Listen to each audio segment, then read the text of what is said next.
It's Bad Brad.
Ooh, yeah. Oh, yeah. Ooh, yeah. Yes, indeed. It is Bad Brad coming at you live on this New Year's Eve. On this New Year's Eve, we're cooking it up for you. We're cooking up a show to entertain you. And it's the AMA, baby. We're coming with the AMA. That means Ask Me Anything. And yes, we're going to have a good time tonight.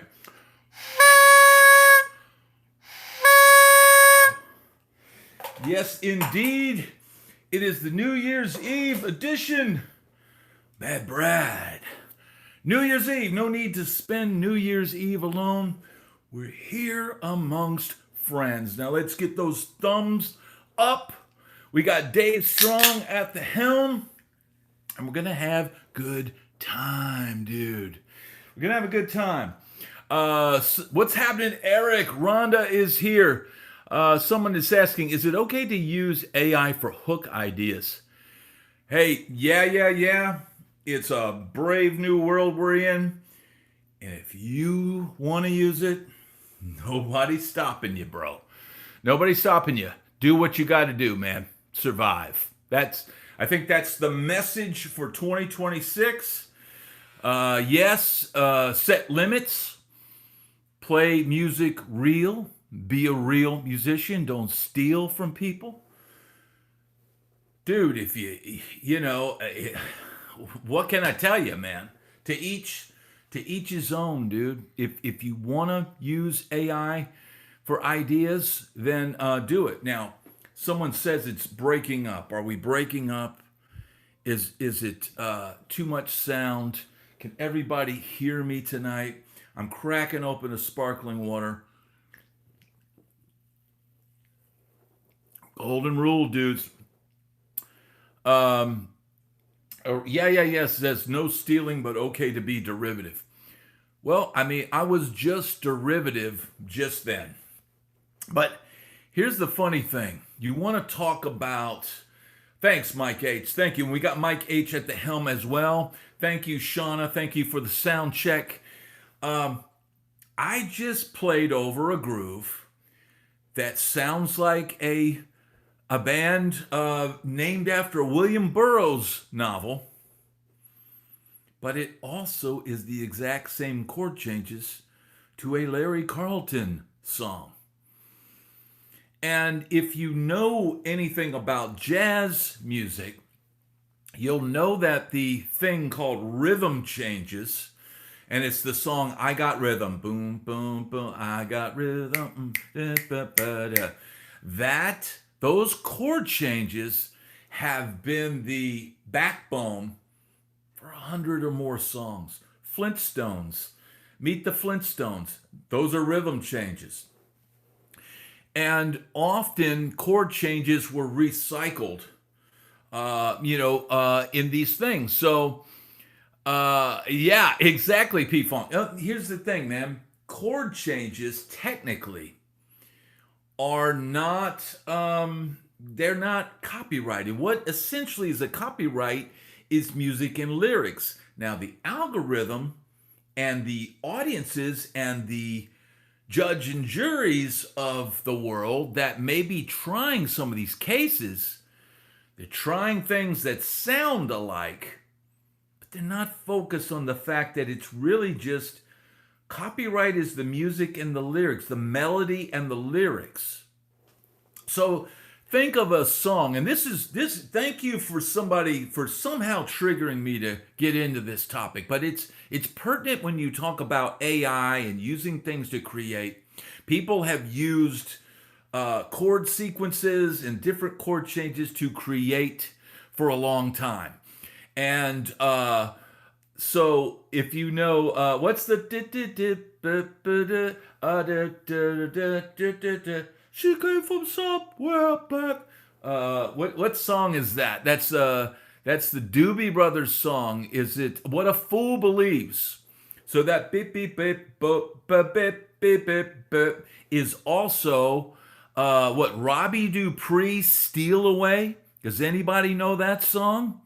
It's the exact same beep boop boop boop beep beep boop bop boop beep boop beep boop boop, exact same groove.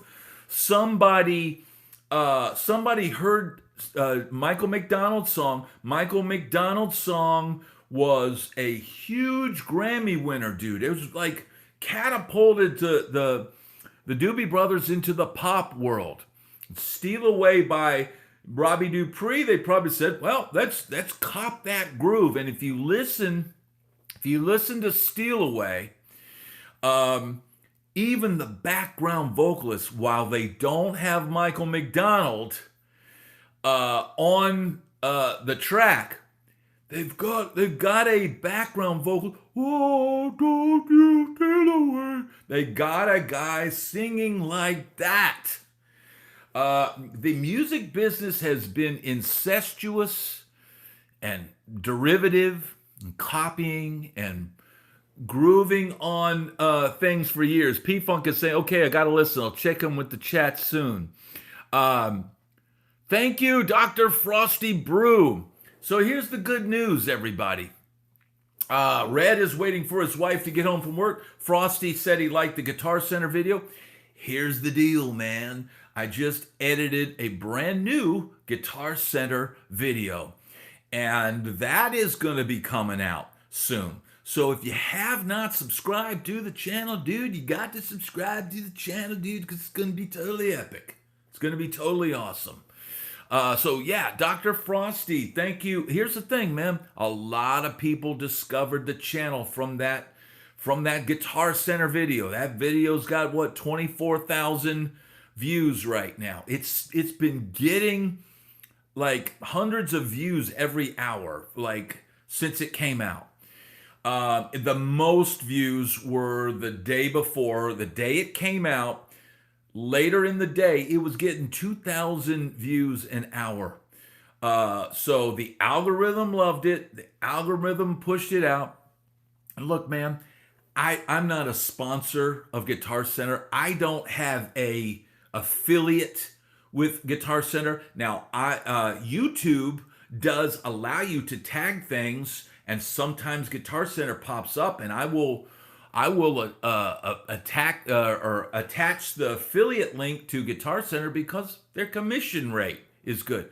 But do I think that people are clicking on these Guitar Center links and buying a little bit? They're buying a little bit, not a ton, but not yet. Not yet, but perhaps they will, right? We are, I am helping sell stuff out there, and things are still happening.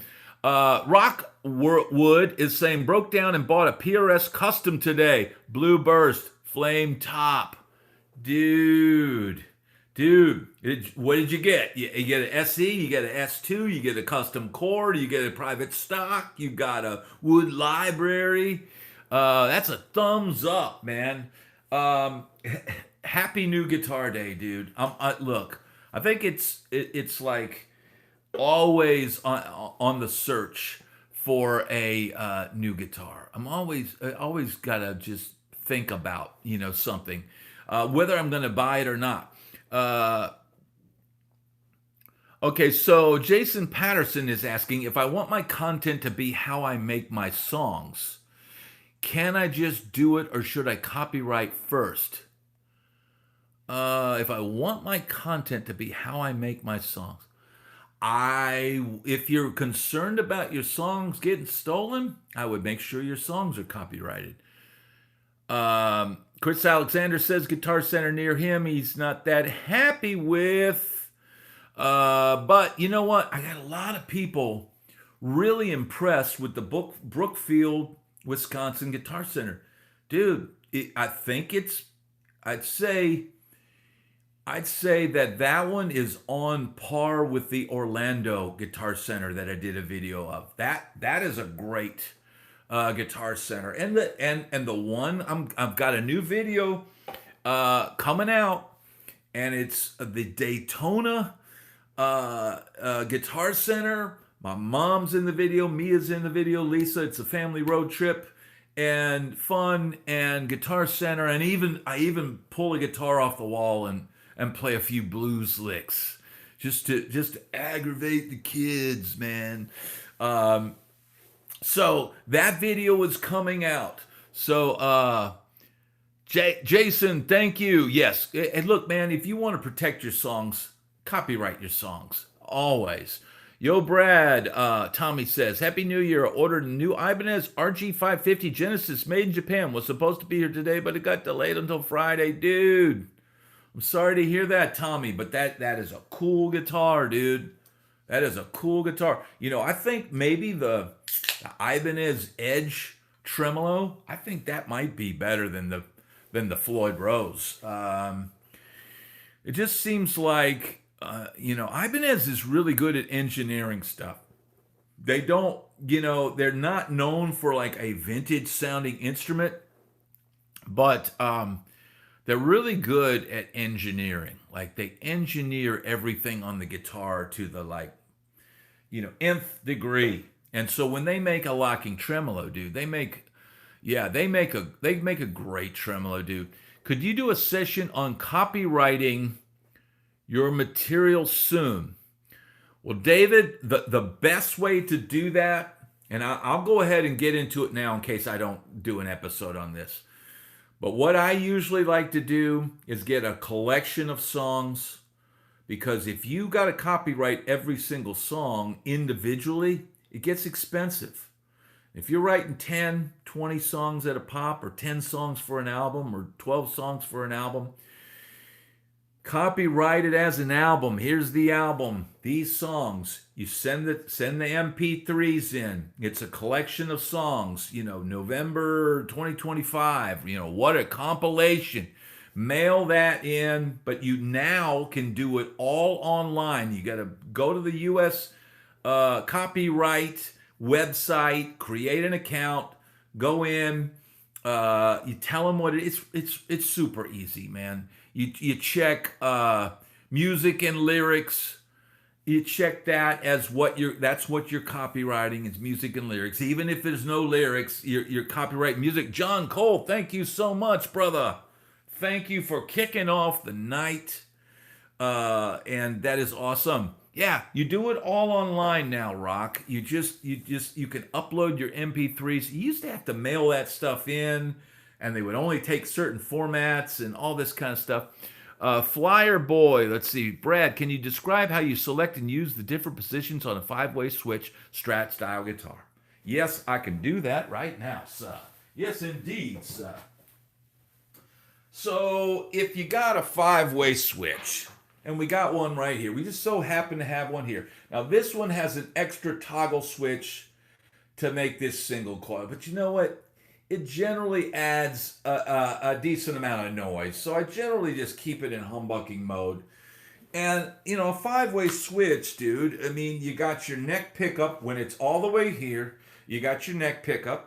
When it's here, you got these two together. When it's in the middle, you got your middle pickup. When it's second to last, you got these two pickups together.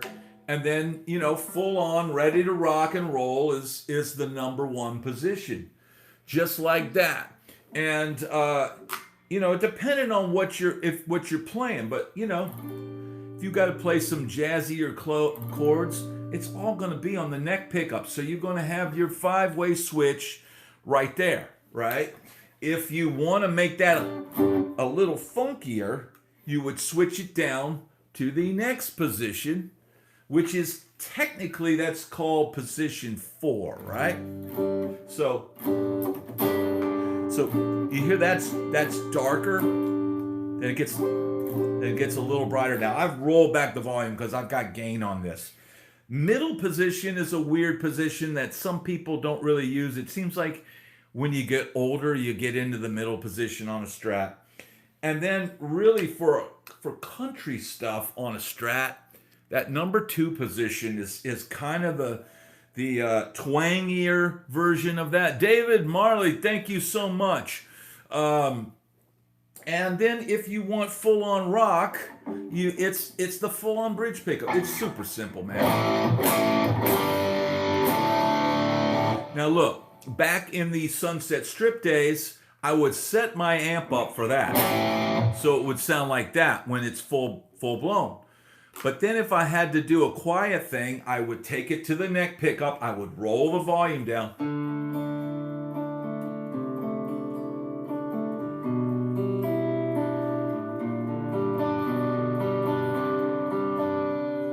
Hear how clean that is? And then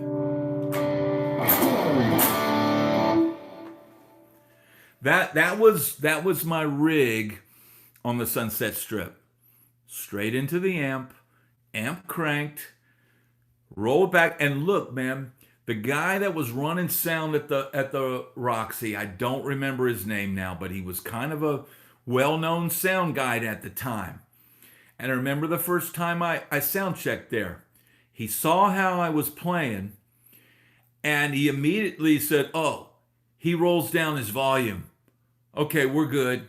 Like I didn't have to like sound check for a long time and go through the different things because he knew I was going to be essentially mixing myself during the show, and that's how I get my clean tones.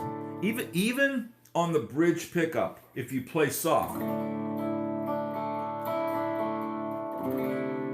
right, roll it back up.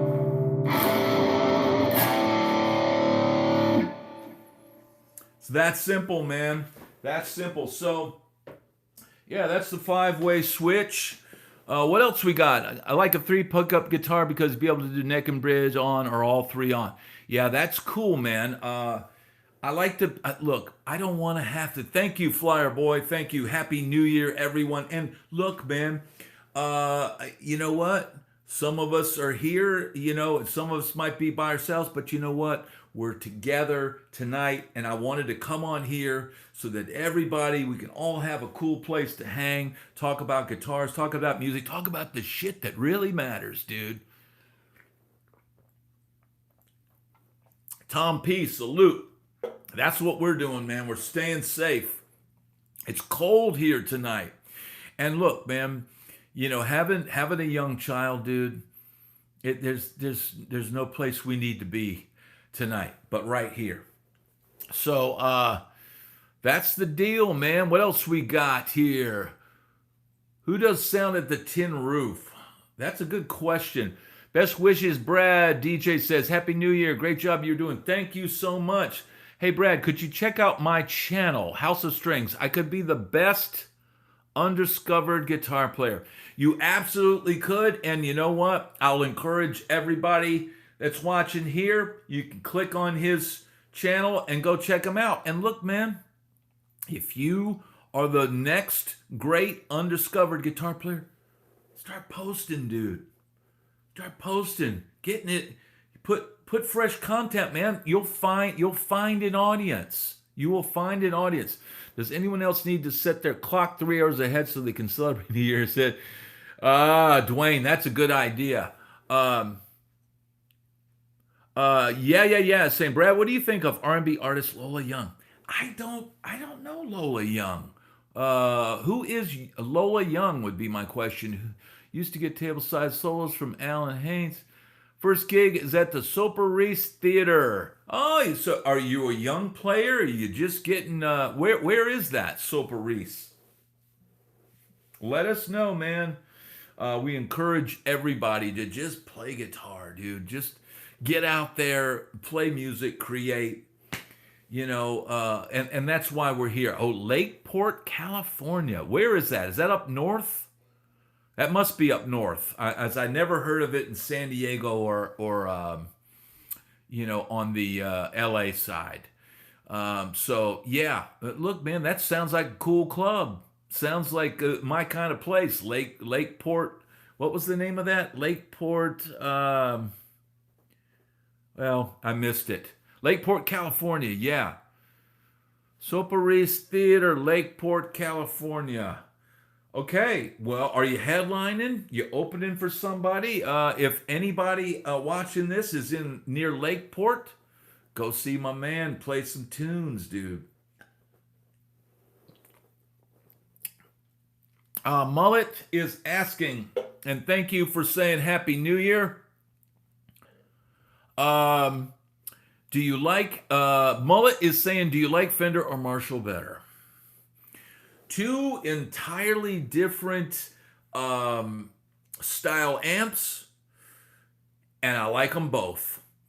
And here's the thing. Now look, if you could have the perfect touring rig, if you could have the perfect head, and I think people have tried to do this, but if you could have a head that had a Fender Deluxe or Fender, probably go with a Deluxe clean tone, but plenty of headroom and at least 50 watts.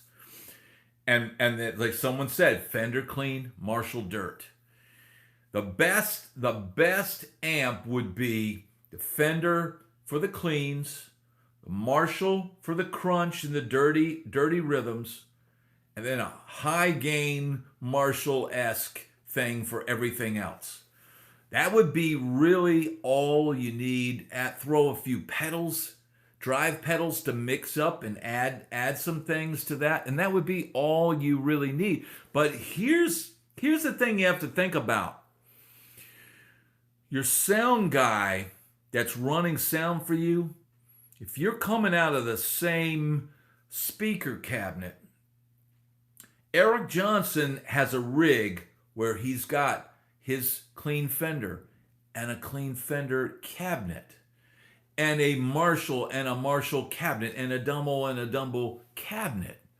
But if you're just a guy like I was with one 412 cab and a rack of a bunch of heads, but you got to realize that giving the sound man 1 second, you're giving him a Fender clean, which is a mid-scooped.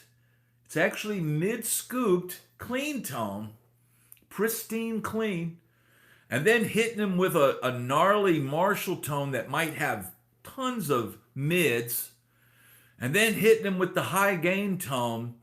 You're hitting him with so much information out of one cab, and he's not going to be able to EQ each of those to get like the perfect sound. The Fender clean needs a certain mic, and it needs a certain cab, and it needs a certain EQ treatment. Yes, you're making his job hard, Shauna. And that's, when I thought about, because I was always like, man, if I could just get those Fender cleans, and I get that perfect Marshall crunch, and then my over-the-top shreddy Marshall. But if you don't have 3 separate cabs that's coming out of so that he can dial in, and look, man, when you're part of a sideman or playing for somebody else, they're not going to let you bring 3 cabs on the bus. And dude, you don't want to have to deal with that. I mean, here's the other thing. When you are with not the headliner, but the opener for the headliner, if you're in a band, you are going to be capping your own gear. What does capping your own gear mean? When the show's over, you're going to help the dudes kind of roll your rig off, throw the cables on top of the pedal boards, help them get your rig off. When the rig gets rolled down the what do you call it? The ramp to go out so that it can be packed up and go back to the trailer. You are going to be putting the lids on your racks. You're going to be putting your guitars in their flight cases. You're going to be doing all of that.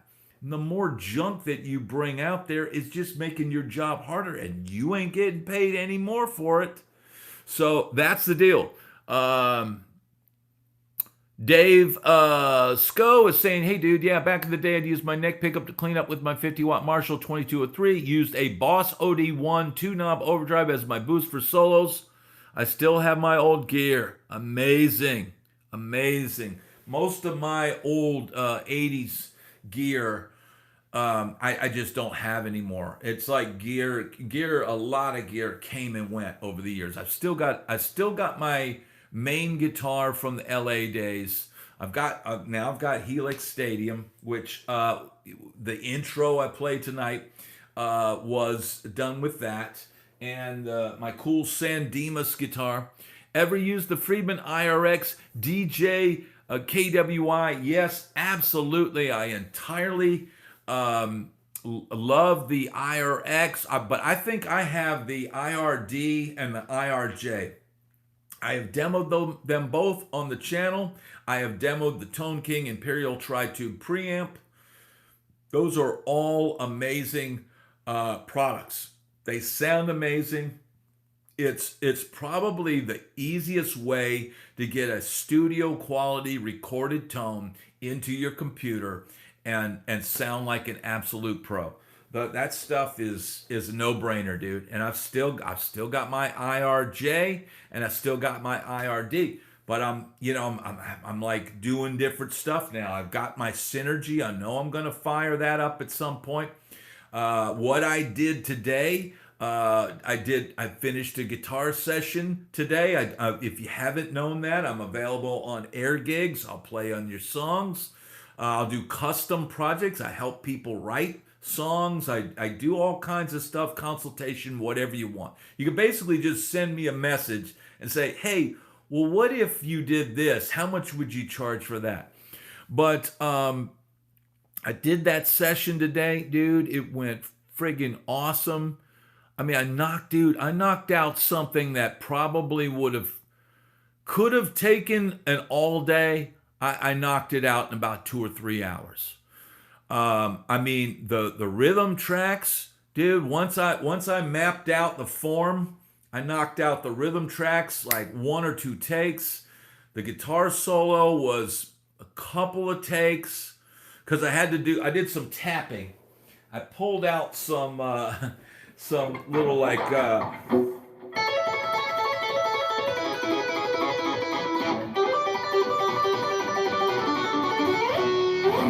I pulled out some stuff like that because it was an 80s style track. So that went great. The guy loved it. Boom. Next we'll do another one down the road. So man, I'm thankful for the work, dude. Yeah, here's the thing, Eric, and maybe this guy doesn't know. I don't know if he watches the channel or not, but he did say, I'm a fan of your playing, so just do whatever you want to do. So maybe he watches the channel, and that would be cool. But think about it. It's not all that I do is the Sunset Strip stuff, but I was there. So I know what it's supposed to feel like. I know what it's supposed to smell like. I know what it's supposed to taste like. I know what it's like after the show when you walk down the steps of the Roxy and you're arm in arm and you traipse on down to the Rainbow after the show. Commence to partying like a rock star. And, and live to tell the tale. Live to tell the tale. So, yeah, man, I'm thankful for that. The real dream, man. The pinnacle of the whole, Sunset Strip thing, dude, was playing that show at the Roxy and having Victor Wooten come backstage, and I'm literally like this, beer in my hand, and he's probably like, "Oh, BadBrad going Hollywood," and that was dude. If you think back at it, that was probably the highlight. That was probably the highlight right there. You could be 23 years old or whatever and be like, it doesn't get it. There was no money. I didn't make any money that night, but it was incredible experience, dude. Playing the Roxy, dude. That it doesn't get any better than that. What's up? Groth Jam says, do you have a hollow body you prefer? I would prefer a 335. And I don't have one at the moment. And I don't keep one generally for a long time. I would like to have one, but it's not high on my priority list. I wouldn't mind trying like a PRS McCarty hollow body or one of their hollow bodies. I wouldn't mind trying that out, but I think 335 is pretty much it's the jam, right? So that's what I would get. Dave says all I cared was to cover my bar tab and to meet chicks. Guilty as charged, Ossifer.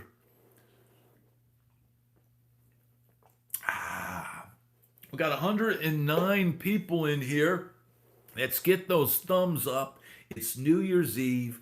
You know what? If we keep it popping tonight, we keep occasional super chats, but we keep having fun like this, keep having a good time, everybody being cool, and we keep these numbers up, dude.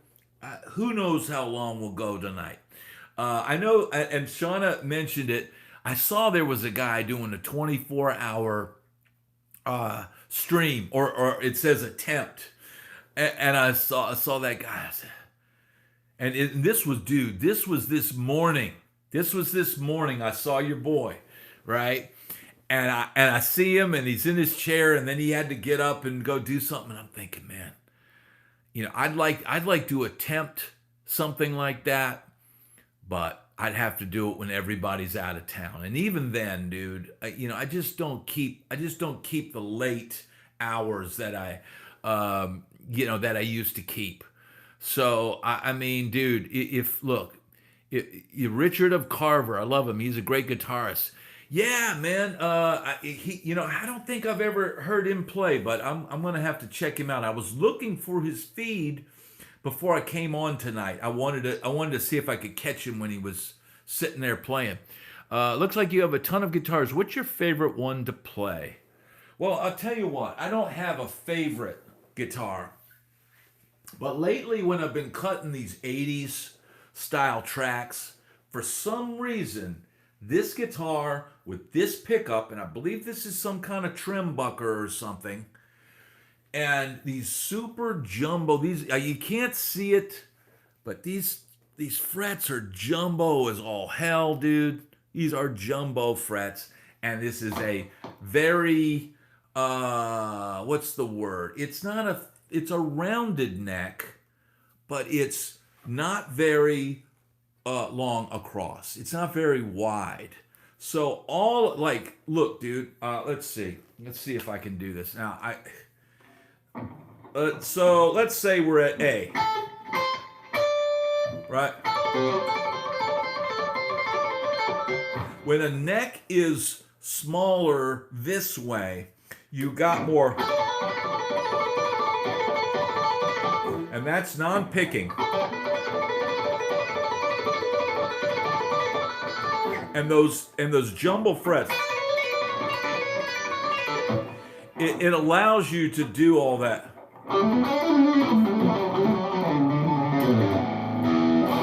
It allows you to do all that stuff. Now, I would change setting. That's sort of my, no, this is not a Gibson scale. It's a Fender scale. But it's like if you've ever played one of the Music Man Axis necks, there's something about, Eddie had a certain Strat that he had them copy for his neck, and it's got a small, it's dude, this is like small. I don't know if you can see that, but it's small across here. Now it's kind of rounded in the back, but like my hand looks huge on this neck, and that's what Eddie's neck is like, right? Grothjan says he had an Access, so you know. It's great for those wide, hammer-on. It's great for that. So Fender's 25.5 scale length, and this is basically a Fender style guitar, but there are Strats, and I've played some Strats. What company makes that neck? This neck was a company called San Dimas, and it's the last that I know that he was working under. It was called Twangcaster, and he was building tellies. It's a guy named Lloyd Prinz. He's based in Tulsa, Oklahoma. I'm not sure if he's still building. The tremolo on this, I don't have it set to stay in tune, so I can't really do my trem stuff on it, but this guitar just, it's especially with the 80s tones, it's got a really good tone to it. Let's see if I can pull this up and then pull this up. So here's a more of an 80s.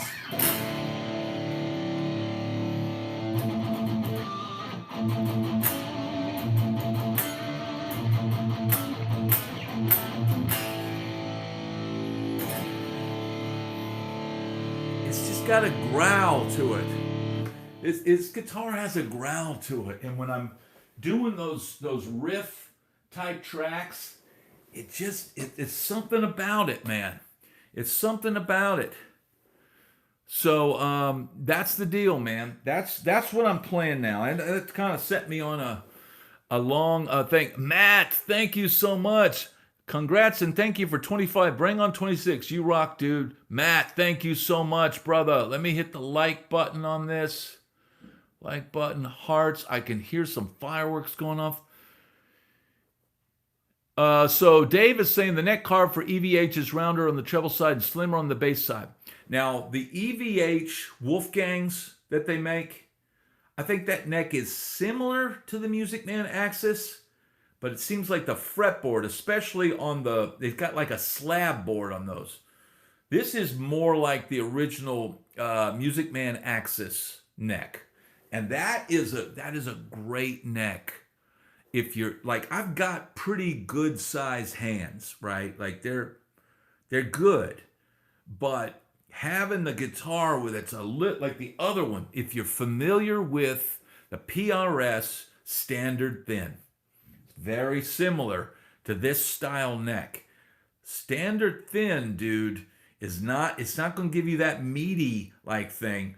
But it's also one of those necks where all of a sudden you've got a really long reach. Guitar Dude is saying the San Dimas Charvel necks have a 12 to 16. I'm not really that fond of the 12 to 16. I kind of like a 9.5 radius, but that smaller Fender like grip with jumbo frets, dude. Give me the jumbos, bro. You know, so many things they give you the medium jumbos and stuff like that, dude. Give me some damn jumbo frets, dude. Make my life easier, and make me know when I go to the next fret and you're playing on some jumbo frets, you know, you see where you are on the neck because those frets, they're there that whole time. Delicious. Delicious. Having a little Red Bull. Should have bought the new Tom Morello guitar. Erickson says Fender stopped selling them. Gonna double in price. Did Fender really stop selling them? You gotta be kidding. Lloyd Prinz has you on his site. Yes, Guitar Red. Yes, dude, because this guitar was the first guitar I bought from Lloyd Prinz, and there's a picture of me playing this guitar, and I've played this, dude, I've had this guitar since 2001, 2003, someone like that. I've had this thing a long time, but it's a lot of the time it's spent being in a case, and I just pulled it out, and you know, it just has a sound to it. Now they're saying that the Tom Morello guitar is sold out. Man, I noticed, and if you guys have noticed, when the new Tom Morello Arm the Homeless guitar came out, I was reading the comment. Like I like to just see what people are saying about a product without commenting. There's no point sometimes in me throwing, you know, my stuff in.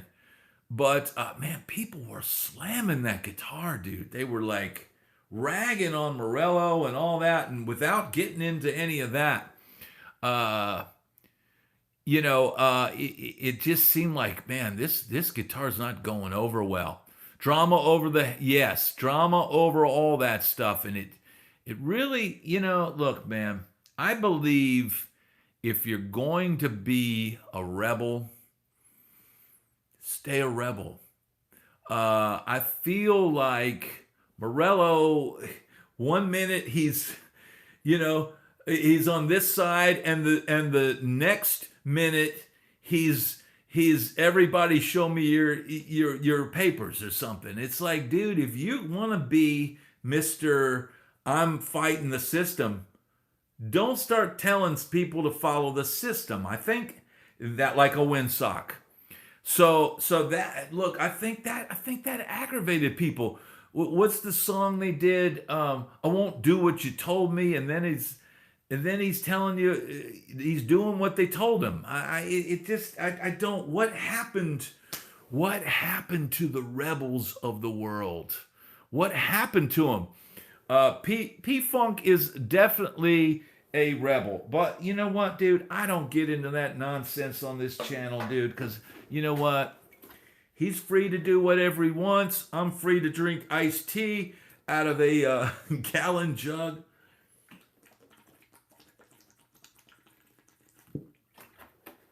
Hey, they had some great songs, man. And here's what's funny, dude. The tail end of the Sunset Strip, I remember seeing Rage Against the Machine was playing the same club, Coconut Teaser and stuff like that. Dude, you know, people tend to say, oh, the Sunset Strip, but Korn, Rage Against the Machine, Lit, all of these bands were all LA bands, and it was easier for my band to play the same clubs that Rage Against the Machine was playing and these other places, because we weren't just a bunch of dudes with lipstick and spandex. We just put on tie-dyes and go play rock funk jams, you know? So you know, it makes you think, man, you know, what if I'd stayed in LA and went all in on the rap rock thing? We were already doing it before Limp Bizkit and even Rage and all that stuff, but we weren't doing I didn't do the hardcore stuff till I got to Nashville. And then that's what made people pay attention. But I digress. It's New Year's Eve. Benjamin, thank you so much. Enjoy the Morello critique. Thanks for keeping it real all year. Cheers to another good year in 2026. Crack the sparkling water, dude. I that's my thing, Benjamin. And look, dude, there's there's very few like true rebels. The only one that I can really think of is Johnny Rotten, John Lydon. He's always been a rebel, and he'll always be a rebel, and he'll always think about something before he won't tell you what to do, and he won't do that. Now you might not agree with everything that John Lydon says or think that he's a good person or whatever, but he's always been the same guy. He doesn't one minute say, anarchy in the UK, and then the next week say, pay your taxes. And look, man, of course, as you get older, you're not going to be as crazy and wild. But dude, I mean, you could still put on the Sex Pistols' first album. Still put that on. Hey, is there a better punk album than that? I would much rather listen to the Sex Pistols than I would Green Day. Can I get an amen? How many amens can you have? Give me the dude, and for that matter, give me the Clash. Give me London Calling. Give me that album, and it's better than anything. The entire catalog of Green Day. And I don't think the Clash, their first album, that's pretty punk. But the Clash started getting into other styles of music, and they grew as a band. The Sex Pistols just went full out, and man, well, what else could they do after that? That is the deal. The Clash is awesome, Red says. Saw them a few times in NYC. Man, I love the Clash, dude. I saw the Combat Rock tour at William and Mary Hall, of all places. Back when they used to have concerts at William and Mary Hall. Whoa, no, William and Mary won't do. And yeah, so Shauna's talking about Rage died when the lead singer went solo with a failing rap career. I don't understand. Here's the weird thing, man. Bands will be at the top and they'll just get sick of each other and walk away. Van Halen with David Lee Roth, they just walk away. How many bands have done that? Rage, they were on top. Even in the country world, look at Florida Georgia Line. They were at the top, dude. And then they just can't get along. And they go like this. Two separate buses, bye. And you think, dude, you should almost be like, look, we can hate each other, but we're going to ride this thing till the friggin' wheels fall off, dude, because we may have to live on that money for the rest of our lives. Think about that, dude. And what if you make a few bad business decisions? What if you've got a bad business manager and he ends up ripping your ass off like what happened to Billy Joel? Lost millions, dude. It was his ex-brother-in-law that took all of his money. All of a sudden, Billy Joel, when he should have been able to just take a step back and like chill, all of a sudden he realized, I've got to go out there and I've got to tour my ass off because that jerk took my millions and millions of dollars. So then Billy Joel in middle age all of a sudden has to go full road dog to try to get the money back, right? And he does it. But what happens? Because he doesn't get a break, because he's on that gerbil wheel.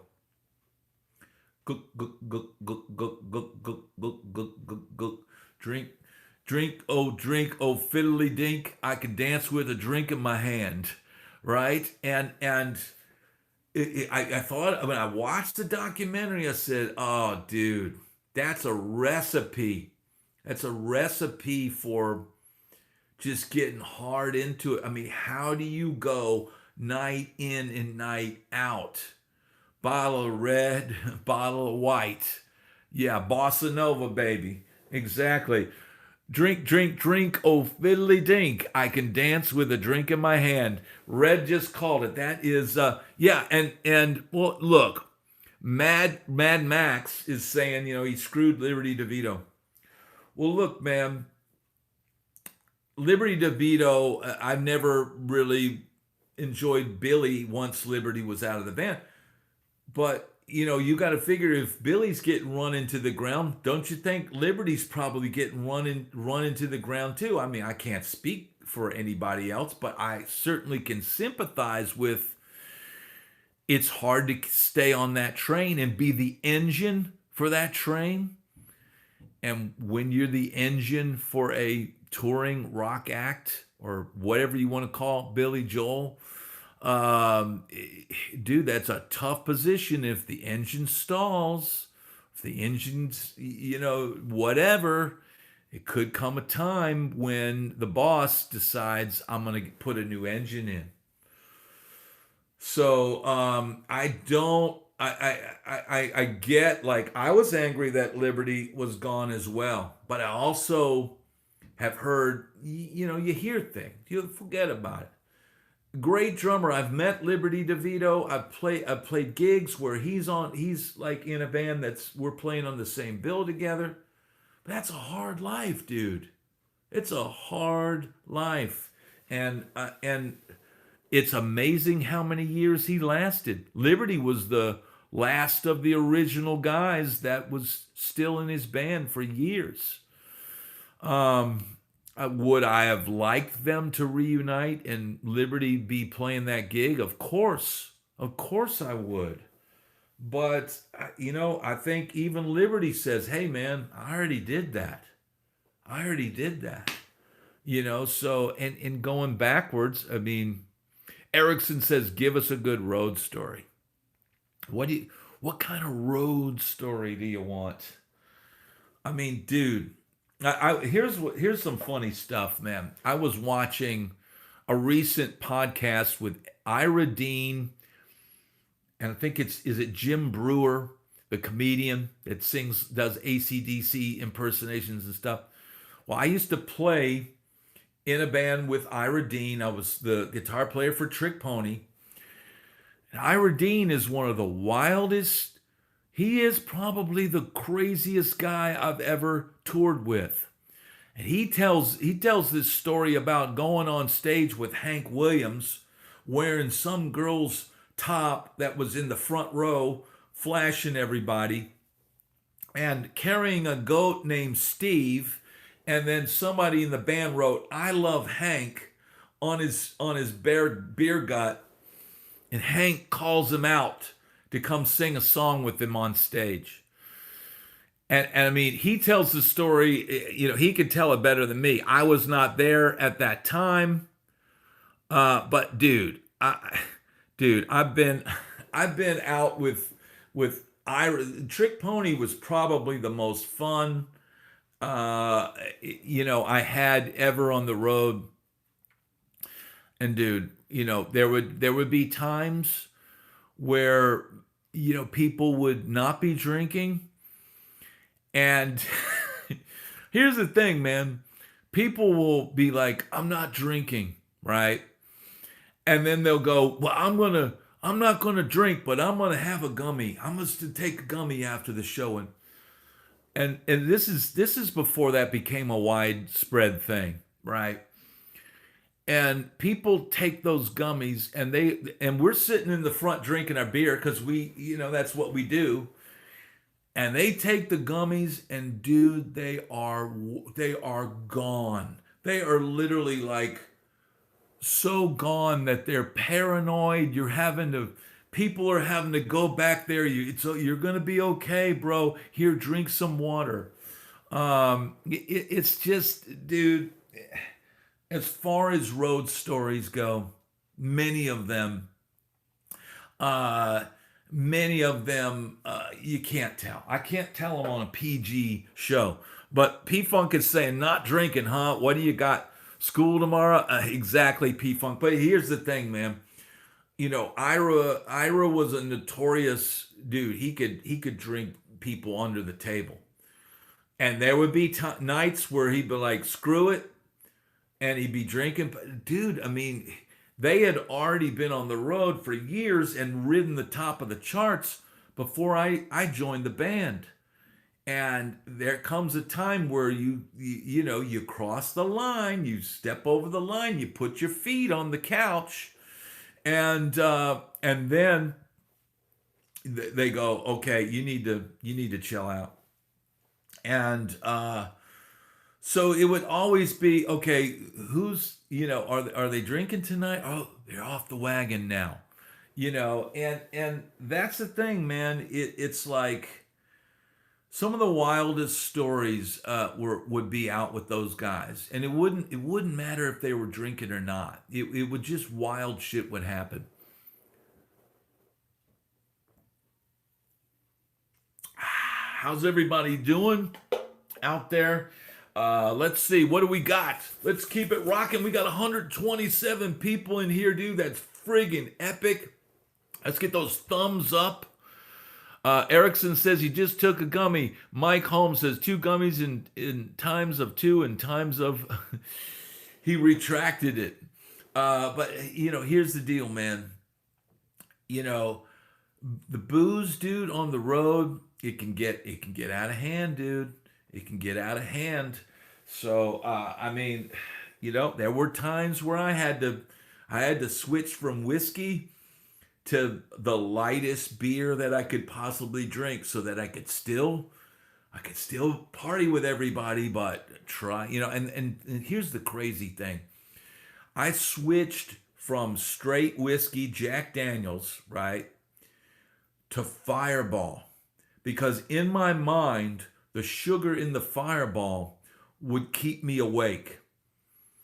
And so, dude, I would be drinking glasses of Fireball like that. Now that stuff, I was drinking red Solo cups filled with it. And that's the deal. It is resolution. And here's the weird thing: I would drink, that stuff, and the next day I wouldn't even feel hungover. I just feel like, uh, Rock is saying, what was Colt Ford like? Very cool boss. Fun to work for. We had a great time. That's all. That's all I can tell you.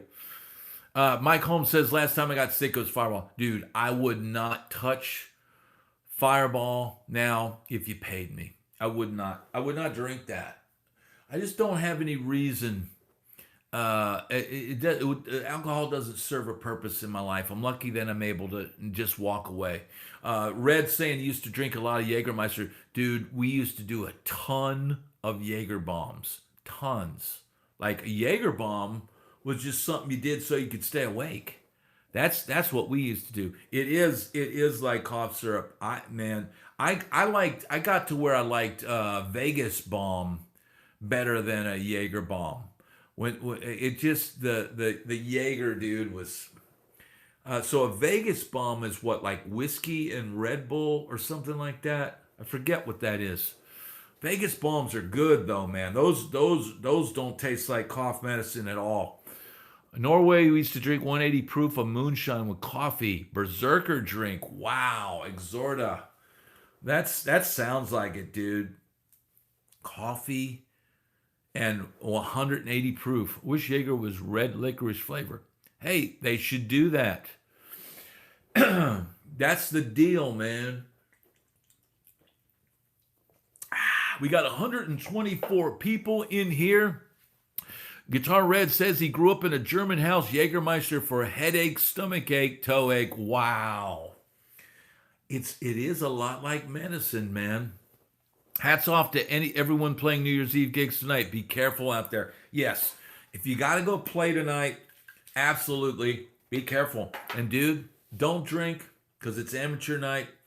And if you're going to drink when you get home. If you're a drinker and that's what you want to do. But dude, what's the day? St. Patty's Day, New Year's Eve. Amateur hour, dude. The pros drink on a random Monday. Happy New Year, Jason Patterson. Glad to have you here. Let's see. Happy I'm off tonight. Yes. Mike H, dude. Dude, enjoy having the night off, bro. Because it is amateur hour. Back in the 80s, we partied in our cars. Can't get away with that anymore. Absolutely not.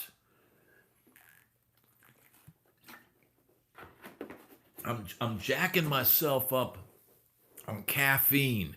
We're over the 60-minute mark. Now, how long we go tonight depends on you. You keep the totally awesome questions going and occasional sprinklings of the May Queen on the super chat. We'll ride this thing into the sunset. But yes, that's 120 people in here, dude. It's rocking. Dave's gonna make pizza for everybody. It's gonna be an absolutely epic time. Now maybe, just maybe, maybe Ace will come in and visit us. Let's see. My wife bought these because it's all we could get today, dude. It was like the Hunger Games. It was like the Hunger Games at the Publix today, trying to get dinner and something for the New Year's. And I don't know if they're really not that becoming, sir. But that's what we got. Now we've got this amazing. It's a flute, bro. It's a booze flute.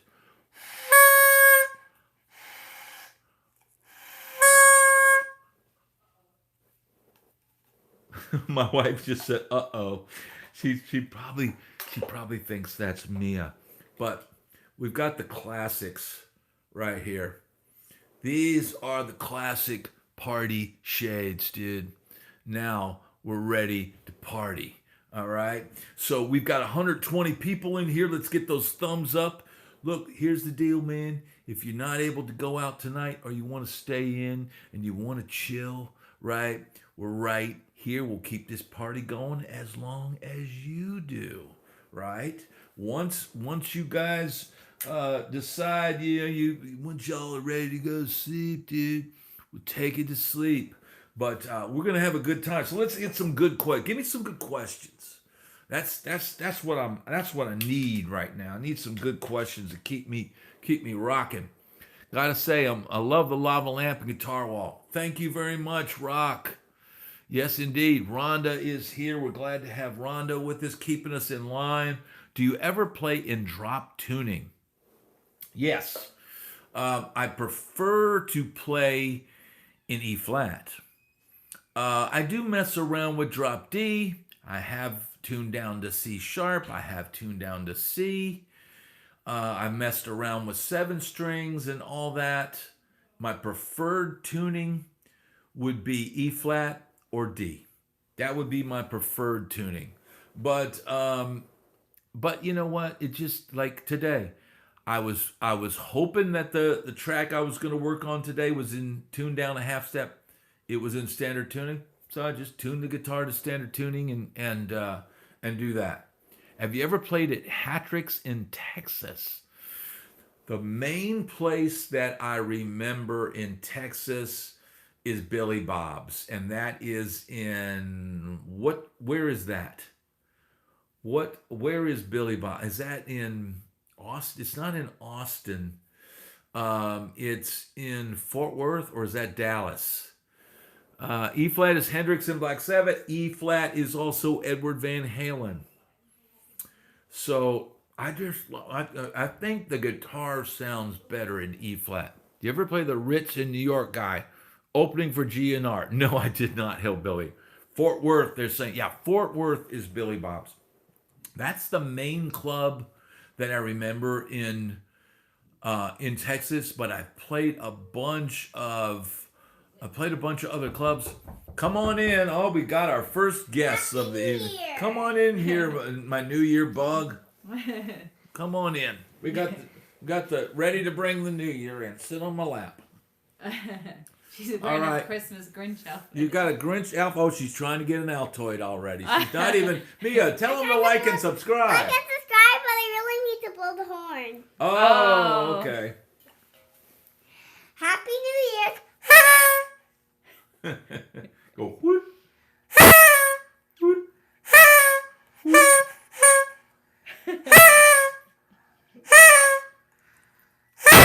Okay, that's... Wait, did you tell them about how Mia wanted to buy fireworks last night? Oh, Mia wanted to buy fireworks, bro. We had him at the checkout. My wife had him at the checkout and then put them back. She thought we would blow our hands up. I don't know, dude. It is what it is, right? Wavelength, glad to have you here. All right, let's see Ace real quick. Okay. Everybody wants to see Ace. Oh, they do? Yes. They said there's somebody that said they'd give a $500 tip if Ace made an appearance. Oh, does he have to say Happy New Year too? Does Ace have to say Happy New Year? Oh, I heard the fireworks. Yeah, there's fireworks outside, dude. Oh, well, Mia, you're not going to get to see them from the TV. Mad Max is asking, do you do all your own backing tracks or are those tracks you grab off the net? I usually try and construct the tracks myself. Ace is going away. And a lot of times, sometimes I'll go in my iReel app and I'll look up some chord changes or something, and then I'll do a track, playing the chord changes and then build a track around that. But I tried reaching out to somebody that did backing tracks, but they never emailed me back. So I've just been been getting better at it, creating my own tracks and using Logic, using the drummer in Logic, using the bass player in Logic, even using the keyboard player in Logic. And I'm just getting better at that and picking sounds and stuff like that. Cover band guy, what's happening, dude? Glad to have you here. We're having a good time here. We're toasting. We're bringing in the new year. We'll keep this party going as long as we at the pool, dude. Yes, he is, Rock. And here's the thing, man. If it had been nice outside today, we would have done this poolside. So here's the deal, man.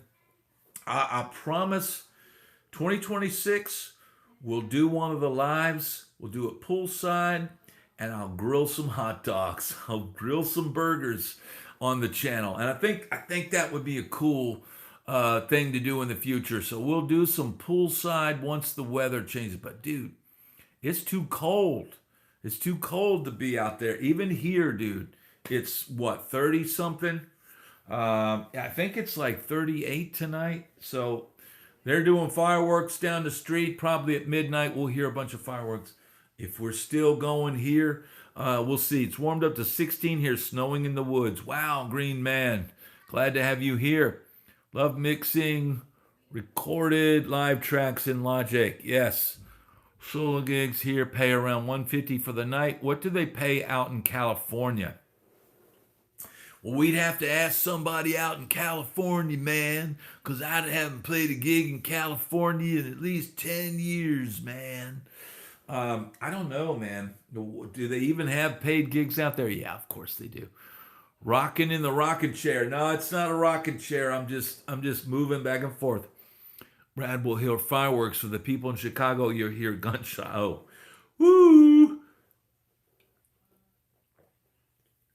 Yeah, we'll do poolside lives. We're gonna do different. Look, man, already just this week, I took you guys to Wisconsin.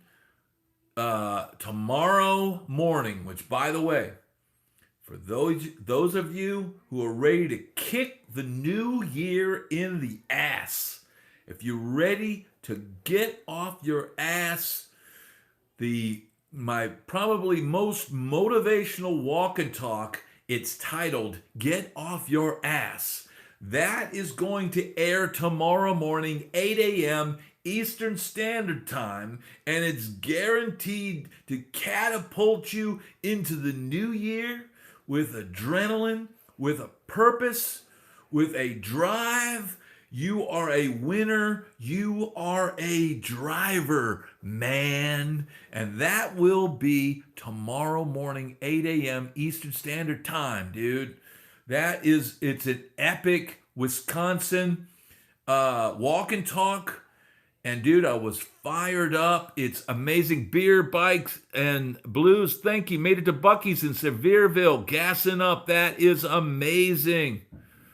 Dude, my favorite thing at Buc-ee's is the brisket sandwich, right? I mean, you can't beat the brisket sandwich at Buc-ee's.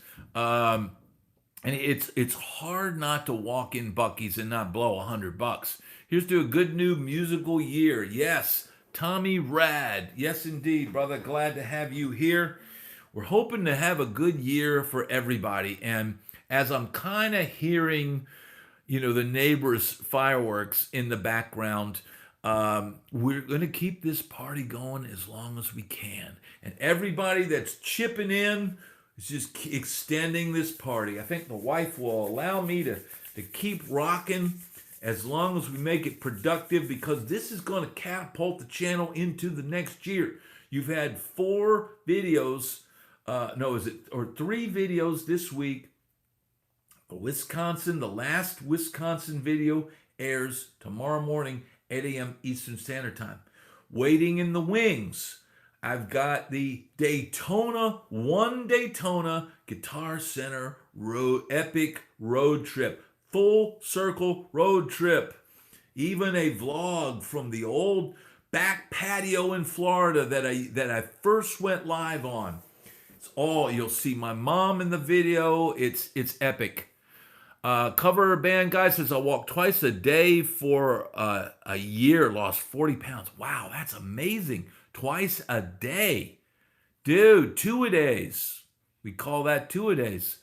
That is epic, man. That's inspiring. Maybe I need to do 2-a-days, bro.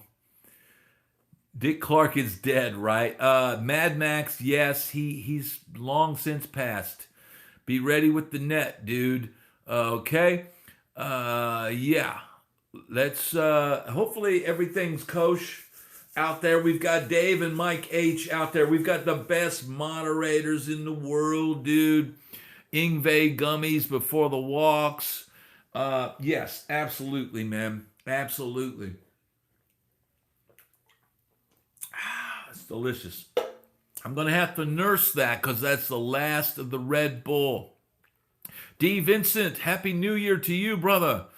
And here's the thing. Here's the great thing about this. You guys are all part of this show for eternity. All right? Everybody that comments, everybody that I respond to, Mad Max, Ingve Gummies. That's funny, Mad Max. I can't repeat that. Mike says, looks like I need to do 3 a day. Scott Petrie, what's up, dude? Scott Petrie's in Memphis. Are you gigging tonight? Here is the question, L. Angel Raven says, Brad, ever see a swamp ape? I prefer the term skunk ape. Now, for those that don't know, Florida is supposedly the home of the skunk ape. Now, I think whether the skunk ape really exists or not, I think the term skunk ape is one of the greatest created things in the world. The skunk ape is essentially a Yeti or a what do you call it? What is a Bigfoot? And a lot of people who have seen Bigfoot or say they have talk about the smell. Well, the skunk ape is also a very but the rumor or the conspiracy theory is that the Sasquatch, the Bigfoot, the Yeti, the skunk ape resides in the Florida swamps. Now, can you imagine, now that the swamps in Florida, a lot of them have boa constrictors and pythons and stuff like that. Can you imagine the skunk ape battling pythons? It don't matter how big you are. If something is on you, constricting you, I mean, it could take down the skunk ape just walking through the water, and all of a sudden something latches onto him. Can you imagine that? What if there was a skunk ape, and the anacondas made them extinct, right? It's an interesting theory, and I love the term skunk ape. And Big D, dude, glad to have you here. What about the Mothman? That's another thing. Wasn't that Jeepers Creepers movie? Wasn't that based on the Mothman? Or no, there's a Mothman movie. Matt Mancuso says, "Hey Brad, great to see you. Do you have any Sunset Strip stories to share?" What I mean, as far as the Sunset Strip story to share, they generally started with a 12-pack of Coors because that was the cheapest beer we could get. And we would pound those beers, and we would pound as many as we could. You know, it'd either be me and the bass player, or sometimes we'd get the whole band out. We'd have a stacks of flyers. The cans would all be in the bottom on the floorboard of the vehicle. Dude, it was a different time back then. And dude, you could be just. I remember there were times, dude, where you would literally get out of the car and be walking. You know, you'd be walking in front of the Roxy, and all of a sudden a limousine pops out, and it turns into just an epic. Party. All of a sudden you're pulled into a limousine, and it's like, I mean, that's the only way I can describe it, dude, is every night was a party, dude. And even sometimes going back over the hill, going back to the valley, because Shock and Boy Elroy, we all lived out in the valley. It was cheaper to live there. But sometimes you'd end up coming down, finding a party by going to the Jack in the Box in the valley, and then going off after having a couple of tacos. I mean, it was crazy. So one dude is Skunk Ape rented a limo. Yeah, exactly, Dave. Tell us again about seeing LSD live. Well, and P-Funk is the guy that hit me to seeing the Life, Sex, and Death, which was a well-known Sunset Strip band. And they blew me away, dude. I didn't want to be blown away by any band on the Strip. Here's the thing about the Sunset Strip, dude. Most of the band guys would go to the shows, and most of the time they'd be back against the wall and, yucking it up or whatever, or standing there watching your band like this, not giving you any love, not cheering, whatever, because it was so competitive. And I remember P-Funk telling me, "Oh, dude, you got to go see this band. They got this singer, Stanley, man. They're incredible." And I'm thinking, great, this is the last thing I need to hear, is that finally there's a band on the Strip that's amazing. And dude, I went and saw it and was just blown away. But now, knowing what I know now, they were a regular band from Chicago. Chicago had a whole scene of bands, and bands up there knew how to put together a show. They knew how to have a logo and have a banner and stage presentation and all that. Chicago was like a breeding ground. Enough's Enough, DeMauls, Life, Sex, and Death, and on and on and on. And a lot of bands that you never heard of that came out of Chicago. They had a lot of great bands, but they had the package down. So Life, Sex, and Death was like a cheap trick. They had They had the two pretty boys, and then they had the two weirdos. Life, Sex, and Death had three grungy looking long haired dudes in shorts and shirtless, or wearing, what do you call it? Suspenders with no shirt. And then the singer, who's this weird, homeless, Woody Allen looking guy with Coke bottle glasses.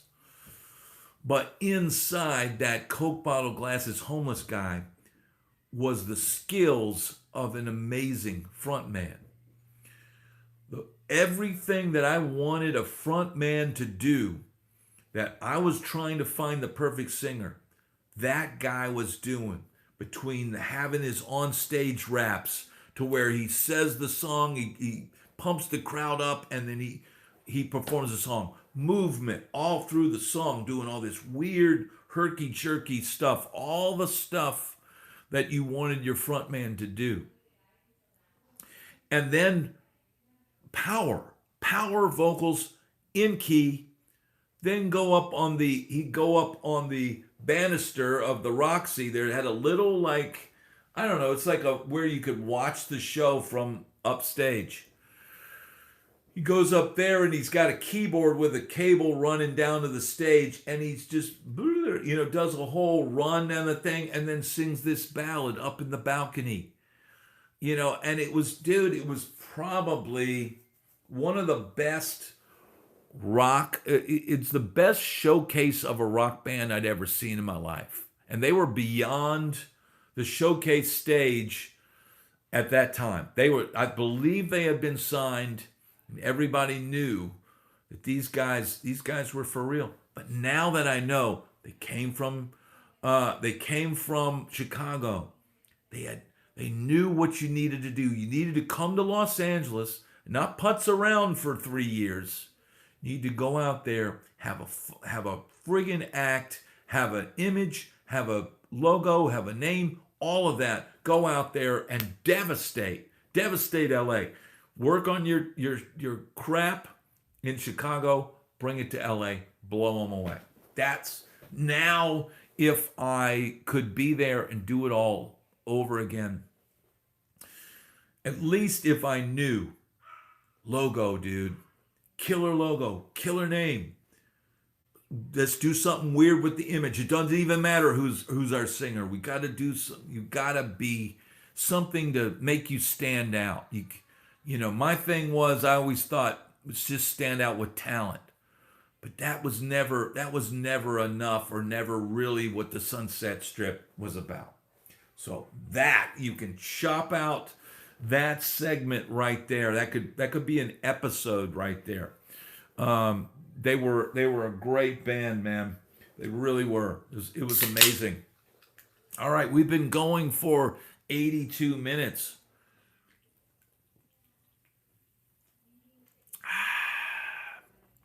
D. Vincent said he played CBGB's. Dude, that would be a one.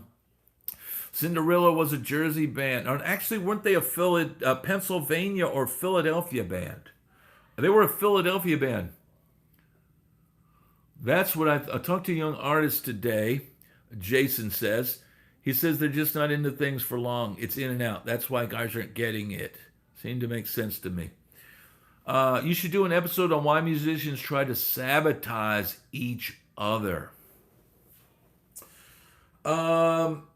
You know what, dude? I don't know if I ever really got sabotaged. Here's the thing. I think musicians sabotage themselves more than other people sabotage them. I think that may be the deepest point I'm going to make tonight. I think sometimes by our actions, by our mental state, by what we do, I think that we sabotage ourselves. Drinking, ego, are sabotage. Not calling people back, flaking, sabotage. Not showing up prepared, not being on time, look, I was always known for being on time and knowing my parts.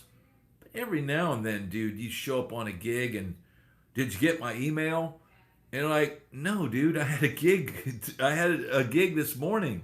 I went from the gig straight to your gig. So every now and then it's inevitable. They're going to get on a gig and you're going to have to scramble to learn something at the last minute or learn it on the spot when the band's playing it. But for the most part, dude, that was I think probably not working the phones enough is probably the biggest sabotage you could have. And these days it wouldn't be working the phones, it'd be working social media. It'd be making contacts via social media, doing what I'm doing right now. If I'd have been smart back in the day, I would have been on the phone all day doing what I'm doing now. But think about it, dude. I'm able to talk to 108 people right now. Back then, it would be largely one at a time, unless you had some weird party line. Think about how many phone calls you'd have to make to sell your 50 tickets.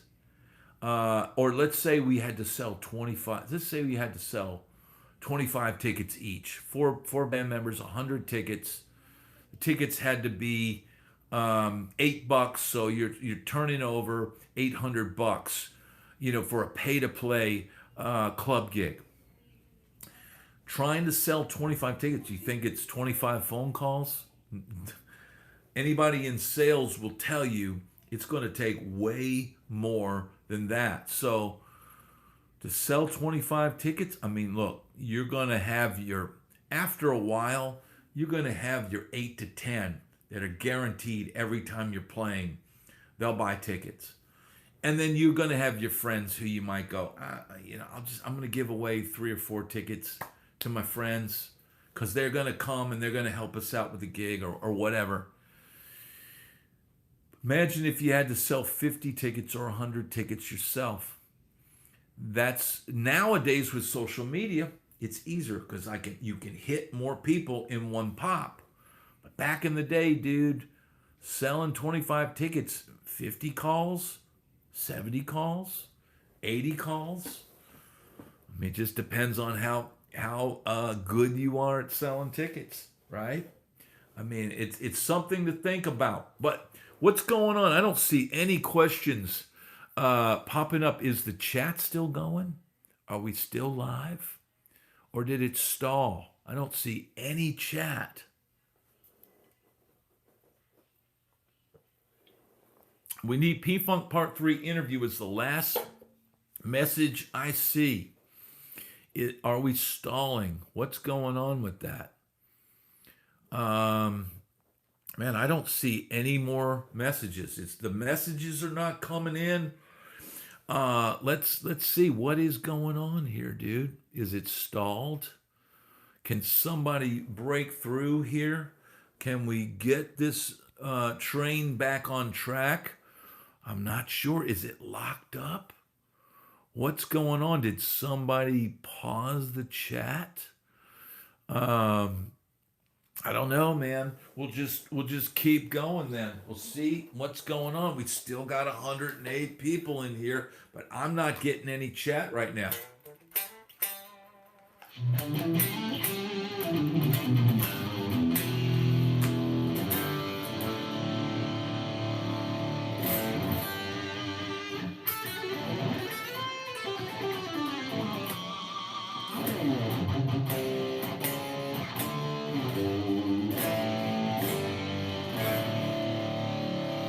All right, this is really weird, dude. It's really weird because all of a sudden the chat is completely gone, dude. It's weird. I can see the previous chat, but I don't see any messages. So hopefully, here's the thing, man. Here's the thing. Maybe YouTube is getting hammered tonight. And maybe the bandwidth is lowered. I don't know what else to tell you on this, and we'll just keep it going, boys.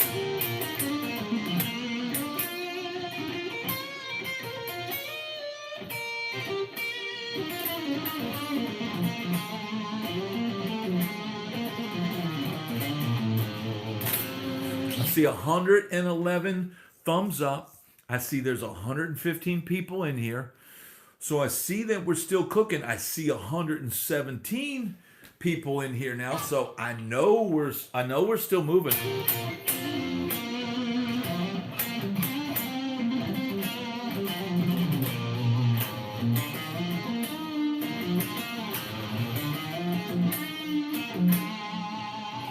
So I know that we're cooking. I know that there's movement on the channel, but the weirdest thing is, dude, I'm not getting anything.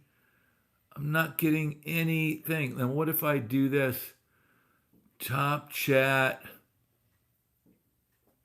live chat, all messages are visible. Okay, here we go. There we go. Now we're back. I've got the chat. Okay, good. Thanks, Dave. Happy New Year, MJB. Amazing. Okay, I think I might have accidentally turned the chat off, but I got it back up and rolling now. Woo! How do I work this thing?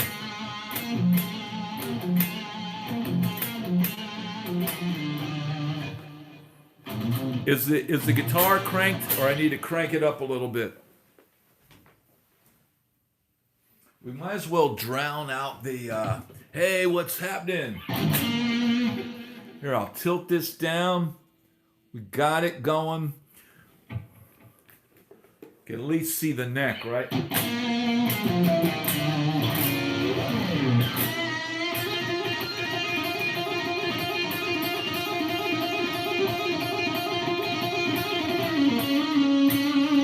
All right, here's an easy lick. Check it like a blues lick.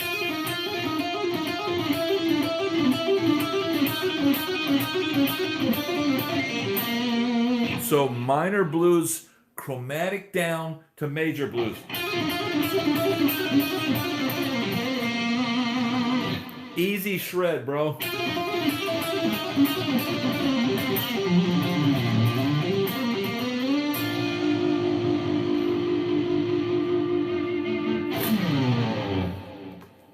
Super, super easy, dude. So we'll do it again. So I go down, up, down, up. If you see this.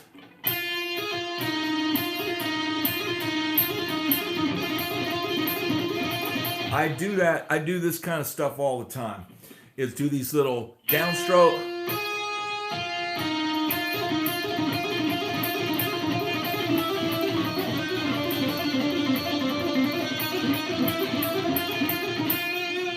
So, and the other thing that you can do with this, let's say you're in D minor. Woo, Johnny, thank you so much, brother. Happy New Year. Jam out a tune, dude. Let's go. We're jamming out licks, dude. What effects are you using? I'm using the Line 6 Helix Stadium. I've got it set for a Marshall tone. I've got some reverb and delay, and that's it. So with that thing that I just showed you, so if you're in D minor, you got the third, or no, you got the fifth, the flat 7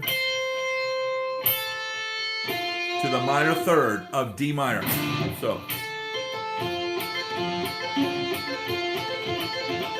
So you want to get that where you can go.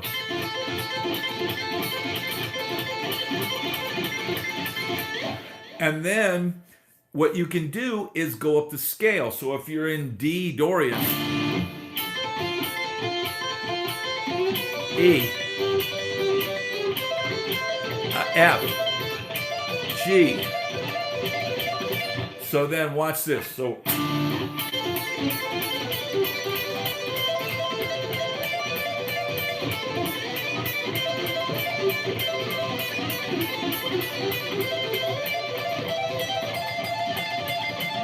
then you could do the same chord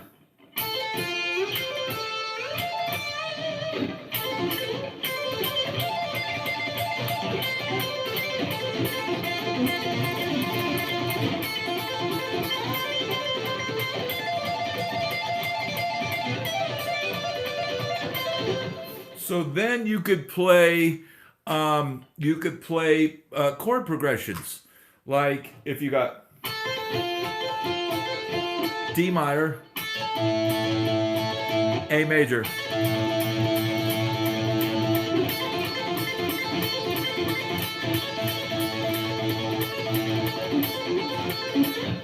So then you could go, okay, I'll go D, F, E, F, E minor. And you could do that with any chord progression, but here's the other thing. Because the neck on the guitar is like octave, octave, octave, this, let's say we'll do it in E, right? So we got...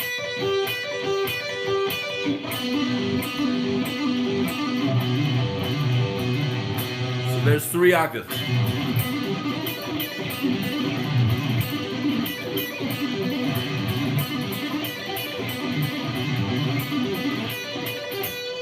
So that's 3 octaves of the same E minor.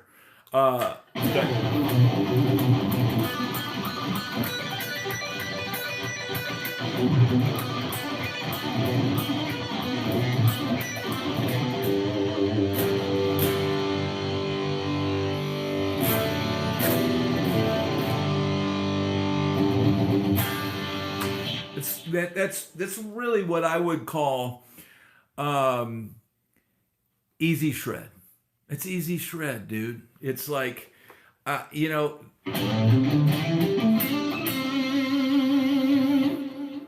been learning it lately. I've been learning 7 and 9 chords all up and down the neck. That's a good one, Scott. That's a good one.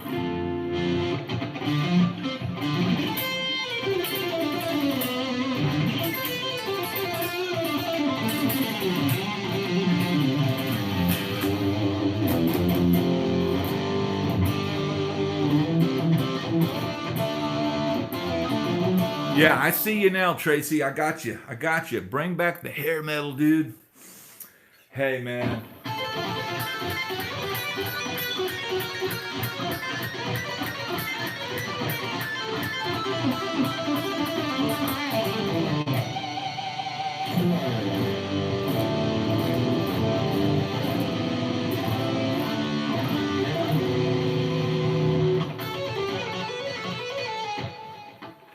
So that is the deal, man. Well, we're having an epic time. We're keeping this party going. We got 103 people in here. Maybe I need to hit the latrine. I don't know. Can't play that fast, LL, but I can play. Tracy, you don't have to play that fast. Here's the thing, man. There's a lot of places where doing that is completely inappropriate. Here's a question. Brad, do you do any economy picking? You can blaze with that. Well, you know, essentially what I was just doing was a form of economy picking because I'm going down.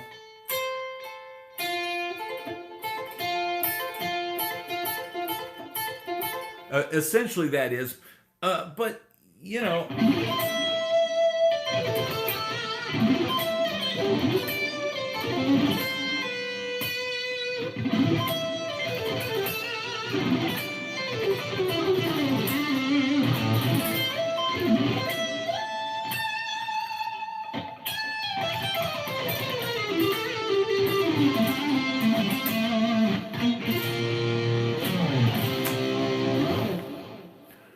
Just got here, bro. Schedule was all screwed up. Is it Saturday? Johnny, it's not Saturday. It is New Year's Eve, and we're having a good time.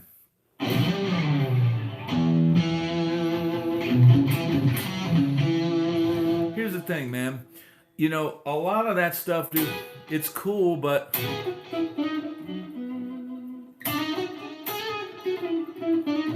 I'm perfectly happy not doing any of that stuff.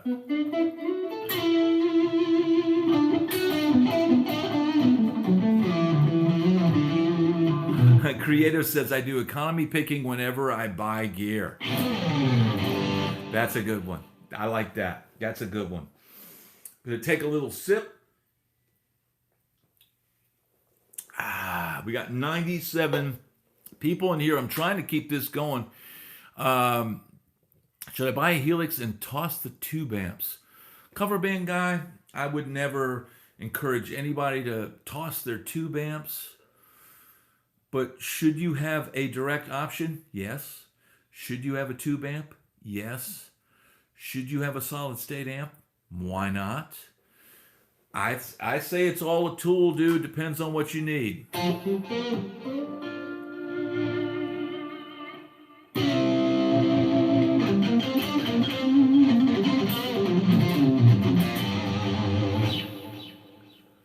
No need to play any faster than that. Becomes scrambled eggs. Friends hold back even some on the technique is a means to an end. It's really not. I mean, I'd rather play. I don't have it set for a clean tone. Let's see. If I kill this, I'm gonna kill the screamer. Now I've got a little bit better clean tone.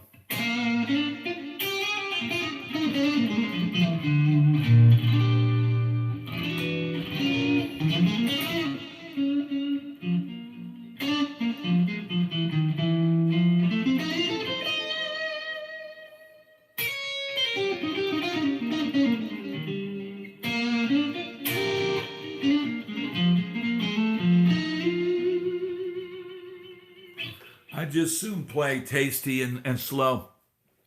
Have you found a good club to play there in Florida yet? I have one in mind, but I still got to find the rhythm section, man. Do you mostly play standard tuning mic? I usually just pick up whatever guitar I'm playing and just play it. I've got some in E flat, some in E, some in drop D. I'll pull something else out just so you see. To me, I don't do a lot of the drop tuning modern stuff. Do I even have that guitar out? Yes, I do. Pull this out. Pull this out. We got this. Got the sparkly behemoth. I know this is tuned down. I don't remember what it's tuned to.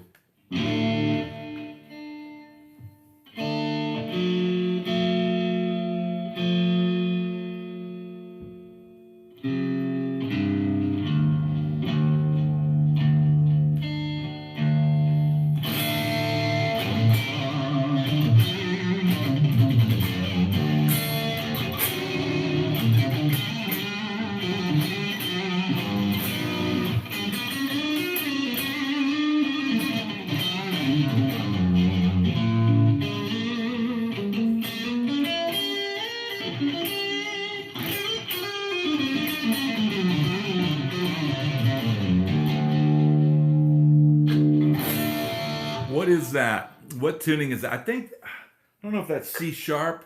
It might be.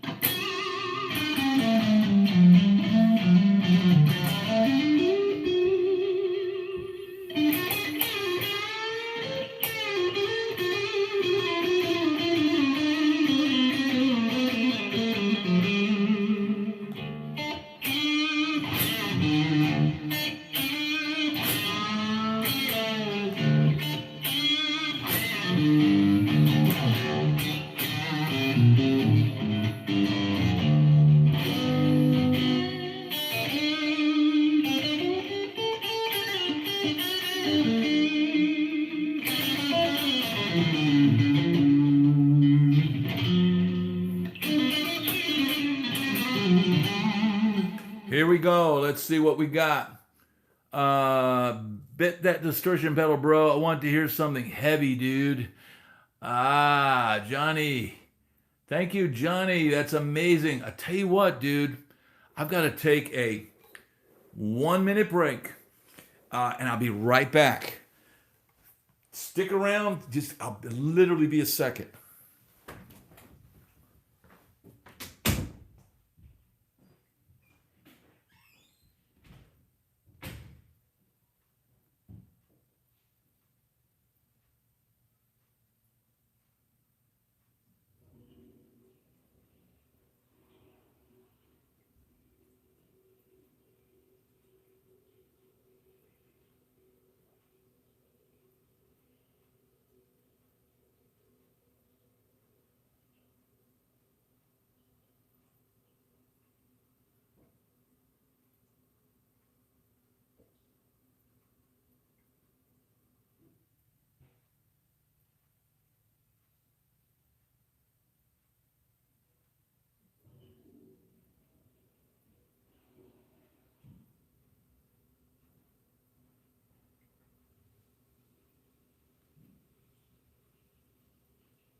All right, we're back. We're back.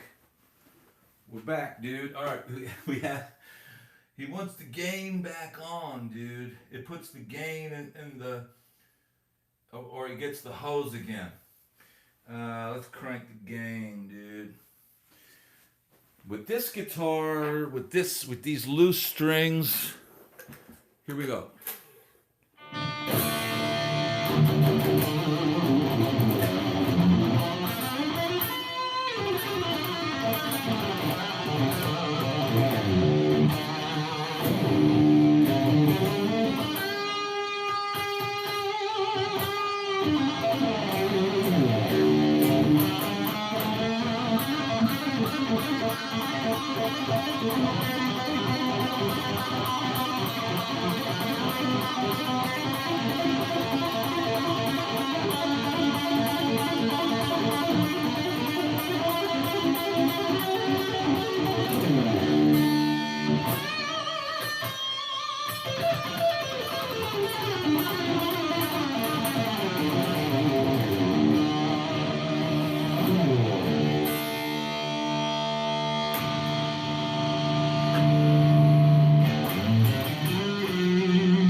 Ooh, yeah!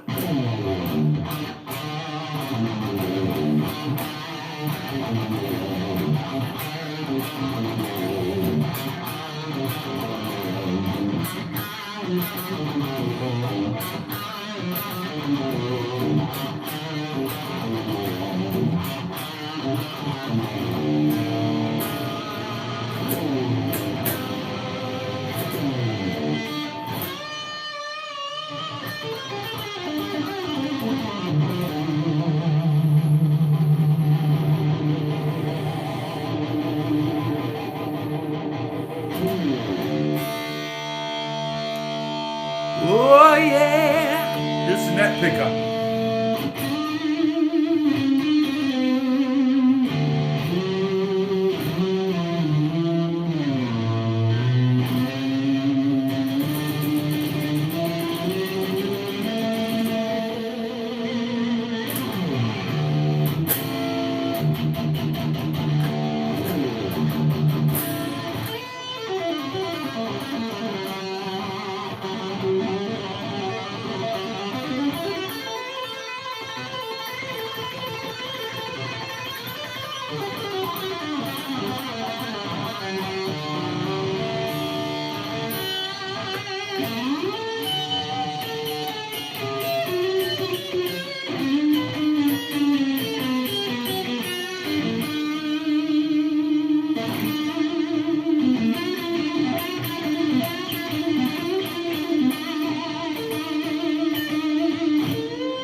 Thank you, 12K. Man, that was fun, dude. I haven't played a while, just kind of making stuff up on the fly and getting to play a little bit, man. Thank you guys for allowing me to do that, man. Thank you for letting me do that. I was having a moment, man. Hey, here's the thing, man. The one cool thing about doing this, I could never just go like that on a gig. You get a solo here and there, you do your thing. But yeah, this has been a 2-hour live, dude. So here's the deal, man. I want to thank everybody that's been here tonight and everybody that chipped in, and you guys have made 2025 an amazing year. 2026 is going to be even better. We're going to keep doing amazing things. We're going to have an amazing video tomorrow morning to get everybody fired up for 2026. We've got to make it a good year. We each together can make it a good year. Chris Richardson says he's glad he has his pit diaper. It's going to be a whole lot of trouble. 2026 could be trouble, but you know what? We're going to make the best of it.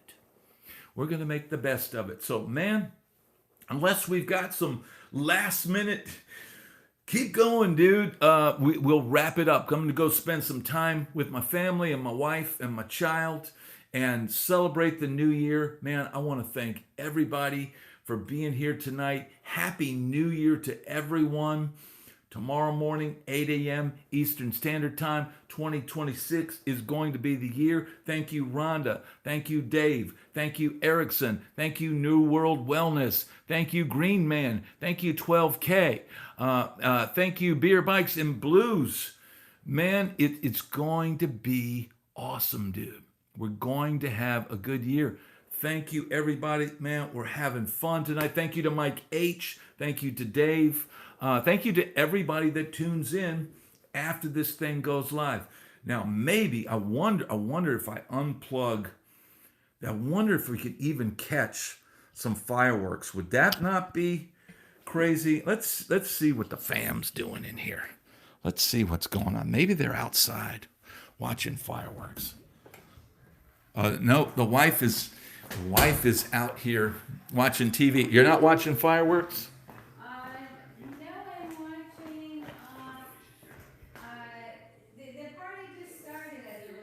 Okay, well, let's see if we can see some. Oh, I'm not worried about cold, dude. Oh, hear the fireworks, dude. I hear them. Let's go out here. Maybe we can see some fireworks. Let's see.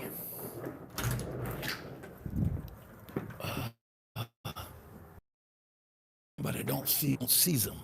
So what we'll do, we'll go back in. Go back in, bro. Be out here for a minute. Maybe we'll see something. We still got the mic. We're out here on the freezing deck.